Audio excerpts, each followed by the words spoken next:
ನಮಸ್ಕಾರ ಸ್ನೇಹಿತರೆ, ನಾನು ನಿಮ್ಮ ಪ್ರೀತಿಯ ರಾಜದಾರ್ ಶ್ರೀನಿವಾಸ್. ನೀವು ನೋಡ್ತಿದ್ದೀರಿ ರಾಜದಾರ್ ಟಿವಿ. ಇವತ್ತು ಬೆಳಗಾವಿಯ ಡಿಸಿಸಿ ಎಲೆಕ್ಷನ್ ಅತಿ ರೋಚಕ. ಇವತ್ತು ಯಾಕೆ ಅಂತಂದ್ರೆ ಒಂದು ಹೊಸ ತಿರುವನ್ನ ಪಡ್ಕೊಂಡಿದೆ. ನಾವು ಅನ್ಕೊಂಡಿದ್ವಿ ಹುಕ್ಕೇರಿ ಎಲೆಕ್ಷನ್ನು ಏನು ವಿದ್ಯುತ್ ಶಕ್ತಿ ಗ್ರಾಮೀಣ ಸಹಕಾರ ಸಂಘದ ಎಲೆಕ್ಷನ್ ತರನೇ ಇಲ್ಲೇನೋ ಒಂದು ಹೊಸ ರೋಚಕ ಸಿಗುತ್ತೆ, ಇಲ್ಲಿ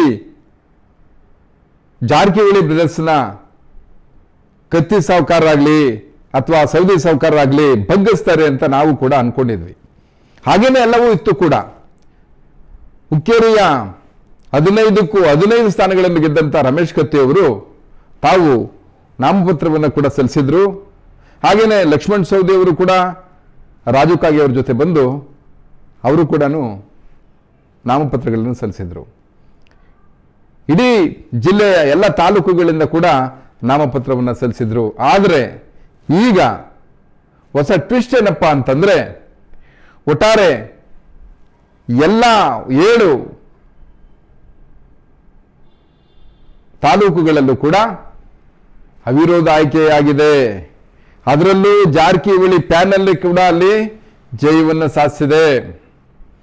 ಇಲ್ಲಿ ತಮ್ಮ ಜಾಣ್ಮೆ ಮತ್ತು ತಮ್ಮ ಆಲೋಚನೆಗೆ ಮುಂದಾದಂಥ ಜಾರಕಿಹೊಳಿ ಬ್ರದರ್ಸ್ ಹೇಗಾದ್ರೂ ಮಾಡಿ ಹುಕ್ಕೇರಿಯ ಸೋಲಿನಿಂದ ಹೊರಬಂದು ಡಿಸಿಸಿ ಬ್ಯಾಂಕ್ನ ಎಲೆಕ್ಷನ್ನಲ್ಲಿ ತಾವು ಅಧಿಕಾರವನ್ನು ಸಾಧಿಸಲೇಬೇಕು.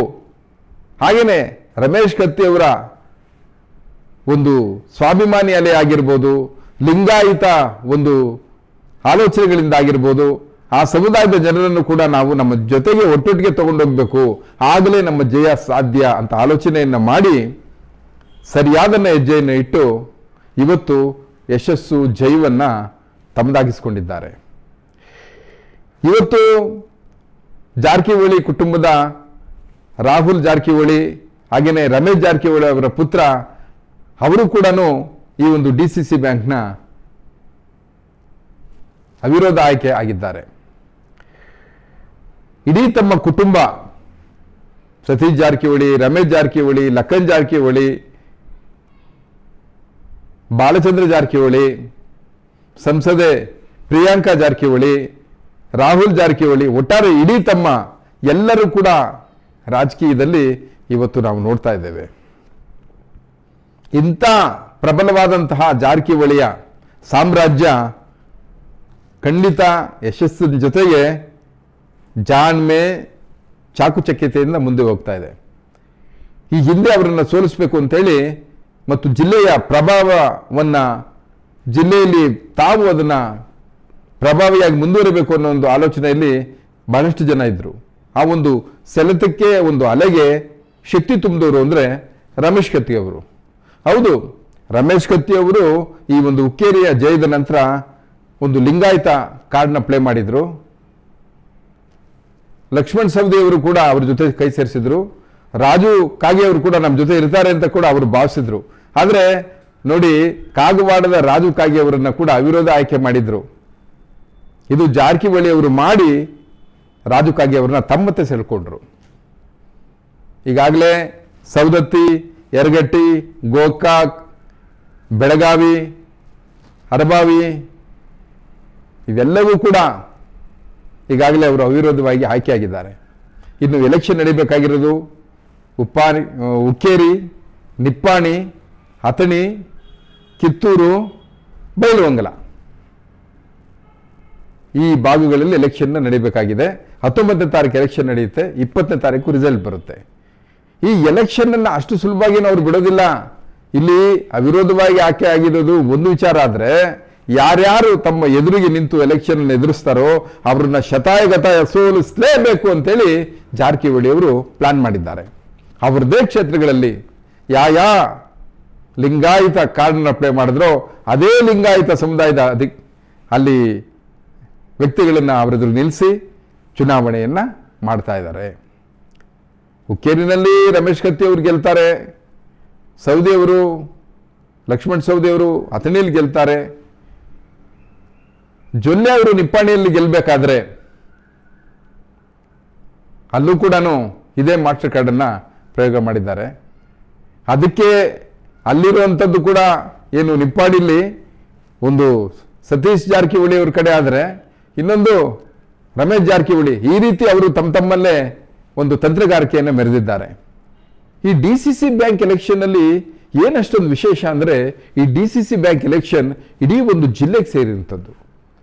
ಜಿಲ್ಲೆಯ ಎಲ್ಲ ರೈತಾಪಿ ವರ್ಗದವರಿಗೆ ಈ ಸಹಕಾರ ಸಂಘದ ಕ್ಷೇತ್ರದಲ್ಲಿ ಅವ್ರಿಗೆ ಸರ್ಕಾರ, ಕೇಂದ್ರ ಸರ್ಕಾರ, ರಾಜ್ಯ ಸರ್ಕಾರದಿಂದ ಮಂಜೂರಾತಿ ಆಗುವಂತಹ ಎಲ್ಲ ಸಾಲಗಳನ್ನು, ಹಾಗೆ ಶೂನ್ಯ ಬಡ್ಡಿ ದರದಲ್ಲಿ ಸಾಲ, ಹೀಗೆ ಸಾಲವನ್ನು ಕೊಟ್ಟು, ಉತ್ತೇಜಿತ ಸಾಲಗಳನ್ನು ಕೊಟ್ಟು ಒಂದು ಬಿಸ್ನೆಸ್ಸು, ಉದ್ಯಮಿಗಳಿಗೆ ಈ ರೀತಿ ಎಲ್ಲವನ್ನೂ ಕೂಡ ಆ DCC ಬ್ಯಾಂಕ್ನಿಂದ ಸಹಜವಾಗಿ ಎದುರು ನೋಡ್ತಾರೆ. ಯಾರು DCC ಬ್ಯಾಂಕ್ನಲ್ಲಿ ಪ್ರಭಾವವನ್ನು ಹೊಂದಿರ್ತಾರೋ ಅವರು ಇಡೀ ಜಿಲ್ಲೆಯನ್ನ ತಮ್ಮ ಕೈವಶದಲ್ಲಿ ಇಟ್ಕೊಂಡಷ್ಟು ಶಕ್ತಿ ಇದೆ ಅಂತ ಹೇಳಿ ಒಂದು ಮಾತನ್ನ ಹೇಳ್ತಾರೆ. ಈವರೆಗೂ ರಮೇಶ್ ಕತ್ತಿ ಅವರು DCC ಬ್ಯಾಂಕ್ನ ಅಧ್ಯಕ್ಷರಾಗಿ ಮುಂದುವರೆದಿದ್ರು. ಆದರೆ ಅವರ ರಾಜೀನಾಮೆ ನಂತರ, ಹುಕ್ಕೇರಿ ಎಲೆಕ್ಷನ್ ನಂತರ ಇದು ತೀವ್ರ ರಣರೋಚಕವನ್ನು ಸೃಷ್ಟಿ ಮಾಡಿತು. ಇವತ್ತು ರಮೇಶ್ ಕತ್ತಿ ಅವರ ಕೈಯಲ್ಲಿದ್ದಂತಹ DCC ಬ್ಯಾಂಕ್ನ ಅಧ್ಯಕ್ಷ ಸ್ಥಾನವನ್ನು ಈಗ ತಮ್ಮ ಜಾರಕಿಹೊಳಿಯವರ ಕೈವಶ ಮಾಡಿಕೊಂಡಿದ್ದಾರೆ. ಇಲ್ಲಿ ಜಾರಕಿಹೊಳಿಯವರಂತಹ ಪ್ರಭಾವಿಗಳು ಹಣದಲ್ಲಿ, ಅಧಿಕಾರದಲ್ಲಿ, ಆಲೋಚನೆಯಲ್ಲಿ ಎಲ್ಲವೂ ಕೂಡ ಚಾಕುಚಕ್ಯತೆಯನ್ನು ಮೆರೆದಿದ್ದಾರೆ. ಮತದಾರರು ಕೂಡ ಅವರನ್ನು ನಂಬಿ ತಾವು ನಡೆದಿದ್ದಾರೆ. ಮಠಾಧೀಶರು ಹೇಳಿದ್ರು ಕೂಡ, ಮತ್ತೆ ತಮ್ಮ ಸಮುದಾಯದ ಮುಖಂಡರು ಹೇಳಿದ್ರು ಕೂಡ, ಅನೇಕ ಲಿಂಗಾಯತ ನಾಯಕರು ಜಾರಕಿಹೊಳಿ ಅವರಿಗೆ ಬೆಂಬಲವಾಗಿ ನಿಂತರು. ಇದೆಲ್ಲೋ ರಮೇಶ್ ಕತ್ತಿ ಮತ್ತು ಸೌದಿ ಬಣಕ್ಕೆ ಹಿನ್ನಡೆ ಆಯಿತು. ಆದರೆ DCC ಎಲೆಕ್ಷನ್ ಇಂದನೇ ಇಡೀ ಅವರನ್ನ ಗೆದ್ಬಿಟ್ವಿ ಅನ್ಕೊಳ್ಳೋದು ಎಷ್ಟು ತಪ್ಪೋ. ಆದರೆ DCC ಬ್ಯಾಂಕ್ ಅನ್ನ, ತಮ್ಮ ಶಕ್ತಿಯನ್ನ, ಪ್ರಭಾವವನ್ನು ಕುಗ್ಗಿಸ್ಕೊಳ್ಳೋದಿದೆಯಲ್ಲ, ಅದು ಕೂಡ ಮಹಾ ನಷ್ಟ ಅನ್ನೋದನ್ನ ನಾವಿತ್ತು ಯೋಚನೆ ಮಾಡಬೇಕು. ಜಾರಕಿಹೊಳಿ ಬ್ರದರ್ಸು ಇವತ್ತು ಜಿಲ್ಲೆಯ ಸಂಪೂರ್ಣ ಶಕ್ತಿಯನ್ನ, ತಮ್ಮ ಪ್ರಾಬಲ್ಯವನ್ನು ಮೆರೆದಿದ್ದಾರೆ. ಜಾರಕಿಹೊಳಿ ಸಾಮ್ರಾಜ್ಯವನ್ನು ಕಟ್ಕೊಂಡಿದ್ದಾರೆ. ಜೈ ಹೋ ಜಾರಕಿಹೊಳಿ ಸಾಮ್ರಾಜ್ಯ, ಸಾಹೋ ಸೌಕಾರ್ ಅಂತ ಇವತ್ತು ಬೆಳಗಾವಿನಲ್ಲಿ ಚುನಾವಣೆಗೂ ಮೊದಲೇ ಪಟಾಕಿಗಳನ್ನು ಹೊಡೆದು ಹಬ್ಬವನ್ನ, ವಿಜಯದ ಹಬ್ಬವನ್ನ ಮಾಡ್ತಾ ಇದ್ದಾರೆ ಇವತ್ತು ಬೆಳಗಾವಿನಲ್ಲಿ. ಹಾಗೇನೆ ಬಾಲಚಂದ್ರ ಜಾರಕಿಹೊಳಿ ಅವರು ಒಂದು ವಿಷಯವನ್ನು ಹೇಳ್ತಾರೆ ಇಲ್ಲಿ, ನಾವೇನೇ ನಮ್ಮ ಕುಟುಂಬದ ಸದಸ್ಯರು ಗೆದ್ರೂ ಕೂಡ ನಿರಾಶರಾಗಬೇಡಿ.